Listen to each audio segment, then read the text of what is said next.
अगर आप एक फ्रेशर हो और 2024 में जॉब ढूंढ रहे हो और आपको डिफिकल्टी हो रही है तो आज की ये वीडियो आपको काफ़ी हेल्पफुल होने वाली है, क्योंकि ये वीडियो देख के आपका जो प्रोसेस है वो बूस्ट हो जाएगा, आपको इंटरव्यू मिलने के चांसेस काफ़ी बढ़ जाएंगे। तो आज की वीडियो में हम 4 पॉइंट्स के ऊपर डिस्कस करने वाले हैं। सबसे पहला पॉइंट होगा रिक्वायरमेंट, दूसरा पॉइंट है टाइम, तीसरा पॉइंट है अप्लाइंग जॉब्स और चौथा पॉइंट है कंसिस्टेंसी। तो सबसे पहले पॉइंट पे आ जाते हैं रिक्वायरमेंट्स।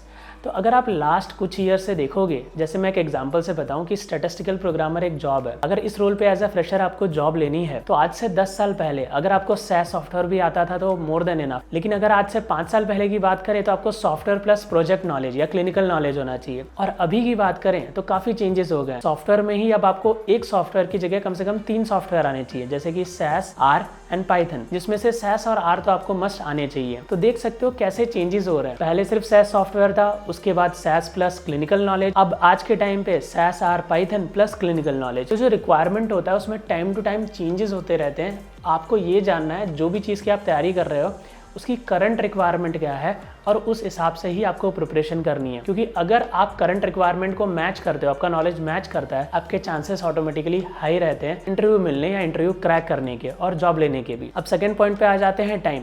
तो काफ़ी लोगों को ऐसा लगता है कि किसी भी इंस्टीट्यूट से अगर ट्रेनिंग ली या किसी भी ट्रेनर से किसी रोल की ट्रेनिंग ली, ट्रेनिंग खत्म होते ही जॉब मिल जाती है। बल्कि ऐसा नहीं होता। देखो, जॉब का एक इंटरव्यू का हायरिंग साइकिल होता है। ओके, लेट्स सपोज अगस्त में हायरिंग की है। अगस्त के बाद वो क्या करेगी, उन कैंडिडेट्स को 3 या 4 महीने के लिए, स्पेशली अगर मैं स्टैटिस्टिकल प्रोग्रामर या क्लिनिकल साइंस रोल की बात करूं तो इस रोल पे कम से कम कंपनीज 4 महीने तक ट्रेनिंग देती है। यानी ये मान लो कि 4 महीने तक वो फ्रेशर कैंडिडेट को ट्रेनिंग देंगी, उसके बाद शायद 4th या 5th मंथ उनको प्रोजेक्ट पे डालेंगी। तो जब प्रोजेक्ट पे डालेंगे तो अगेन उनके पास वो एम्प्टी स्पेस होगी फ्रेशर्स के लिए, क्योंकि उन फ्रेशर्स को ट्रेन कर सकते। यानी 4 महीने तक वो मोस्ट प्रॉब्ली या 5 महीने तक मोस्ट प्रॉब्ली शायद वो सेम कंपनी हायरिंग ना करे फ्रेशर की। हाँ, लेकिन कंपनी के पास कोई नया प्रोजेक्ट आया है तो उसकी हायरिंग हो सकती है। ऑलरेडी वो उस प्रोजेक्ट के लिए या कुछ प्रोजेक्ट्स के लिए तो हायरिंग कर ही चुकी है। तो ऐसा मान के चलो जितनी भी कंपनी होती हैं वो कभी भी हायर कर रही हैं तो इमीडिएटली नेक्स्ट मंथ या next to next month immediately वो हायर नहीं करेंगी जब तक उनके पास प्रोजेक्ट्स या मल्टीपल प्रोजेक्ट्स ना हो या नए प्रोजेक्ट्स ना आए हो। अगर आपने अप्लाई किया, आपको इंटरव्यू मिला, आपसे क्रैक नहीं हुआ, तो शायद आपको नेक्स्ट इंटरव्यू शायद 3 या 4 महीने बाद मिले। या तो आपको इंटरव्यू नहीं मिला,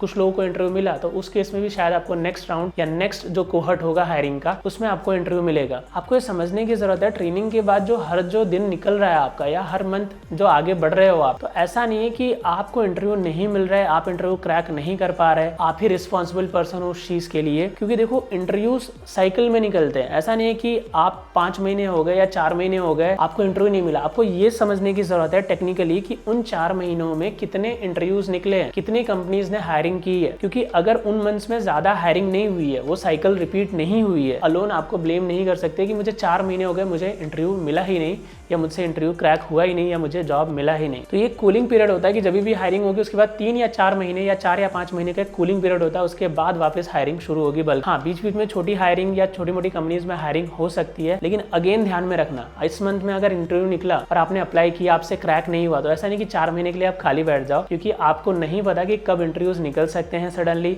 या कोई भी कंपनी कब हायर कर सकती है as per the project availability. आपको हमेशा उस पार्ट को कंटिन्यू ही रखना है, अप्लाई करते रहना है। तो अब आ जाते हैं थर्ड पॉइंट पे, जो कि है वेज ऑफ अप्लाइंग जॉब। तो आज से 10 साल पहले अगर आप जॉब के लिए अप्लाई कर रहे हो तो मोस्ट प्रॉब्ली कैसे अप्लाई करते थे? Offline, right? कंपनी में जाके या ऐसे ही अप्लाई कर देते। लेकिन लास्ट 5 या 6 ईयर से आप देखोगे तो जो इंटरनेट के थ्रू एप्लीकेशंस है वो काफ़ी बढ़ चुके हैं। यानी ऑनलाइन इंटरव्यूज काफ़ी बढ़ चुके हैं। ऑनलाइन इंटरव्यू होना और ऑनलाइन जॉब के लिए अप्लाई करना, इसीलिए आज के टाइम पे आपको काफ़ी सारे ऑनलाइन प्लेटफॉर्म्स पता है, जैसे कि लिंक्डइन, naukri.com और भी बहुत सारे। तो आज के रिक्वायरमेंट के हिसाब से आपको जॉब के लिए अप्लाई करना है। रिक्वायरमेंट यानी जो सही तरीका है आज के हिसाब से, उस हिसाब से मैं अप्लाई कर रहा हूँ कि नहीं। अगर मुझसे पूछोगे कि सही तरीका क्या है आज के टाइम पे अप्लाई करने का, आज के टाइम पे इंटरनेट का टाइम है। यानी इंटरनेट के थ्रू जो आप एप्लीकेशन करोगे, जो अप्लाई करोगे, उसके चांसेस बहुत होंगे ऑफलाइन के कंपैरिजन में। नो डाउट, अगर आपके रेफरल्स हैं, ऑफलाइन रेफरल्स है, किसी को जानते हो और वो रेफरल कर रहे हैं, तो आपके चांसेस ज्यादा होंगे। तो आज के टाइम पे अगर मैं बताऊं तो सबसे बेस्ट वे है लिंक्डइन। उसके बाद होता है कम्युनिटी। एक नया है कि जब आप कम्युनिटी से कनेक्ट करते हो, लेट सपोज आप लिंक्डइन पे कुछ भी पोस्ट कर रहे हो, जो भी आप स्टैटिस्टिकल प्रोग्रामर है, क्लिनिकल साइंस के रिलेटेड जो भी इन्फॉर्मेशन पोस्ट कर रहे हो, तो ऐसे काफी सारे रिलेवेंट लोग आपके पोस्ट को अप्रिशिएट करेंगे, या तो करेक्ट करेंगे, या तो शेयर करेंगे। इससे क्या होगा, आपका रेंज जो होगा, जो आपकी विजिबिलिटी होगी, वो काफी लोगों तक फैलेगी, काफी लोग आपको जानेंगे। एक होता है कि आप किसी को मेल में या इनबॉक्स में जाके उन्हें कनेक्ट करो और उन्हें मैसेज करो, और या तो जो भी अवेलेबल मेल आईडी या रिसोर्सेस हैं। और एक होता है आप ओपन प्लेटफॉर्म पे जाके चीजों को डालो, जैसे कि लिंक्डइन हो गया। तो उससे थ्रू भी मुझे लगता है आज के टाइम पे आपका नेटवर्किंग काफी बढ़ता है, क्योंकि अब क्या हो गया है कि चीजें ओपन है और आपको मौका मिल रहा है अपने आप को प्रेजेंट करने का। अगर आप अपने आप को एक बेटर वे में प्रेजेंट कर सकते हो लिंक्डइन पे, ठीक है, अपने प्रोफाइल के थ्रू, स्पेशली लिंक्डइन के थ्रू, तो आपके चांसेस काफी बढ़ जाएंगे। तो एक वे तो हमेशा रहेगा ही रहेगा ऑफलाइन। अगर आप ऑफलाइन कहीं से रेफरल मिल रहा है, जाके इंटरव्यू दो, या मतलब इंटरव्यू के लिए अप्लाई करो। दूसरा ऑनलाइन, जिसमें कि आप लिंक्डइन पे कनेक्ट कर सकते हो वर्किंग प्रोफेशनल को, या तो उसके रिलेवेंट पोस्ट डाल सकते हो, उसके रिलेवेंट क्वेश्चंस पूछ सकते हो और लोग आपको कनेक्ट करेंगे। और तीसरा जो वेबसाइट्स हैं, जैसे कि naukri.com, या तो कंपनी की वेबसाइट, लेट सपोज आप सीआरओ कंपनीज में अप्लाई करना चाहते हो, जितनी भी सीआरओज हैं उनकी कंपनी की वेबसाइट पे जाके अप्लाई करो, या तो उनके मैनेजर्स, डायरेक्टर या सीनियर्स को कनेक्ट करो। तो ये सारे वे हैं। आपको समझना चाहिए कि आज का जो बेस्ट वे है वो क्या है। आज के टाइम पे अगर जॉब फाइंड करनी है तो बेस्ट तरीका क्या है अप्लाई करने का, उस तरीके से ही अप्लाई करनी है। अब बात कर लेते हैं फोर्थ पॉइंट की, जो कि बहुत ज़रूरी है, वो है कंसिस्टेंसी।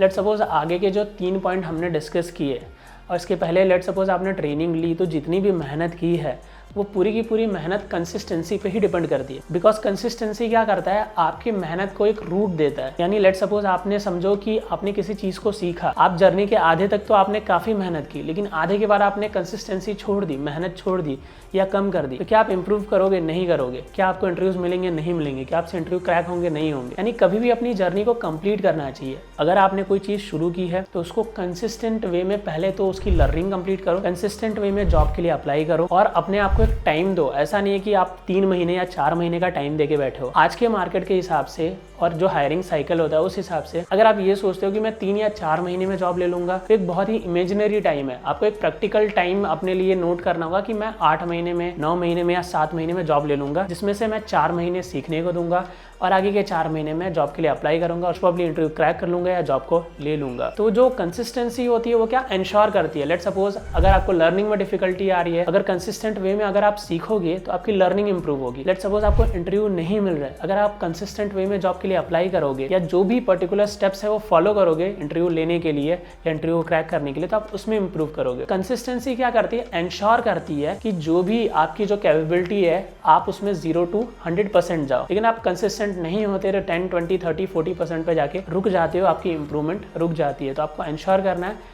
कि जो भी काम कर रहे हो कंसिस्टेंट वे में करो, उसे बीच में नहीं छोड़ना और उसे पूरा कंप्लीट करना। और दोस्तों, 5th और लास्ट पॉइंट जो कि है पेशेंस।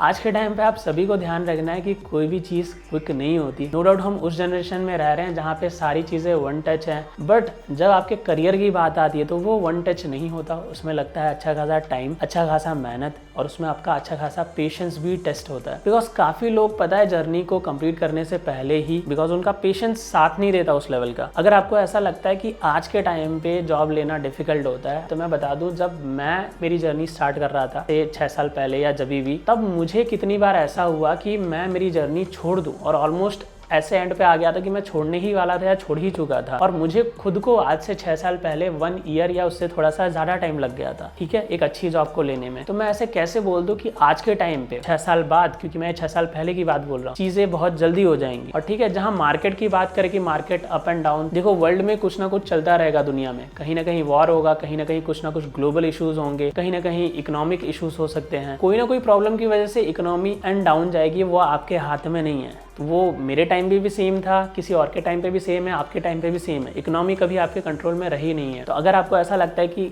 अभी हायरिंग्स कम है, कभी हायरिंग ज्यादा है, की टेंशन आप मत लो, क्योंकि वो आपके हाथ में नहीं है। आपके हाथ में क्या है, जो आप कर रहे हो, सीख रहे हो तो अच्छे से सीखना आपके हाथ में, अप्लाई कर रहे हो तो अच्छे से अप्लाई करना आपके हाथ में है। अगर इंटरव्यू मिल रहे हैं और इंटरव्यू दे रहे हो तो क्रैक करना या इम्प्रूव करके क्रैक करना वो आपके हाथ। जो चीज़ आपके हाथ में नहीं है उसकी टेंशन मत लो, लेकिन जो चीज़ें आपके हाथ में हैं, जो आपकी चीज़ें आपकी कंट्रोल में हैं, उसमें अपना बेस्ट दो, क्योंकि किसी के लिए भी कोई भी जर्नी ईजी नहीं होती और किसी के लिए कोई भी जर्नी बहुत डिफिकल्ट भी नहीं होती। जो उस जर्नी को कंप्लीट कर लेता है उसके लिए वो आसान हो जाता है, क्योंकि उसने वो जर्नी देख ली है, वो समझ चुका है। कोई भी जर्नी, अगर आज के टाइम पे भी मैं कोई नई चीज़ सीखना शुरू करता हूँ, लेट्स सपोज चाहे वो करियर को लेके हो गया, चाहे वो किसी और चीज़ को लेके हो गया, तो मुझे भी वही डिफिकल्टीज फेस करनी पड़ेगी जो आप कर रहे हो। तो सबके लिए जर्नी सेम होती है, बट आपको एंड तक उसमें बने रहना होता है, अपने आप को इम्प्रूव करना होता है टाइम के साथ, और पेशेंस रखना होता है। तो आशा करता हूँ इस वीडियो में आपको कुछ ना कुछ जानने और सीखने ज़रूर मिला हो। मिलते हैं अगली वीडियो में, तब तक के लिए बाय बाय दोस्तों।